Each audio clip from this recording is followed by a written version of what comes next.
When risk accumulates. Welcome back to Healthcare in America. In this series, we've said that risk does not disappear, it moves. We've looked at where it settles: patients, families, providers, institutions. Now we need to ask a harder question. What happens when transferred risk accumulates? Risk is manageable in small amounts. Systems are designed to tolerate variability. Individuals can absorb limited uncertainty. Institutions can adjust to periodic strain. But accumulation changes behavior. When financial exposure increases year after year, patients delay care. Preventive visits are postponed. Prescriptions are stretched. Small conditions become larger ones, not because people are irresponsible, but because uncertainty has weight. When navigational complexity increases, administrative errors multiply. Missed authorizations, delayed referrals, incomplete follow-ups, these are not moral failures.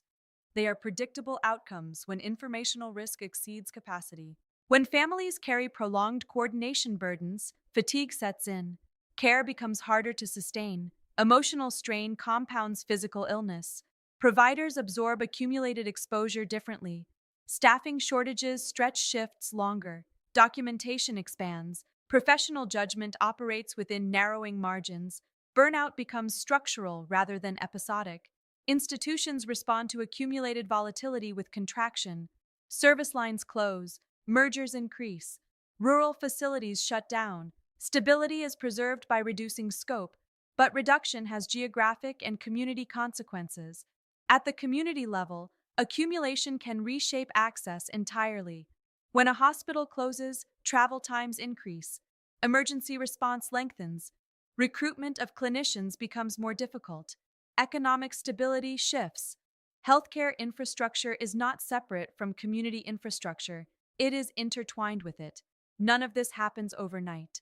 Accumulation is gradual. It often appears manageable until a threshold is crossed, and thresholds are rarely visible in advance. This is the nature of structural risk. It does not announce itself dramatically. It builds quietly until fragility becomes apparent. Again, this is not an argument for a particular reform or political direction. It is an observation about stability.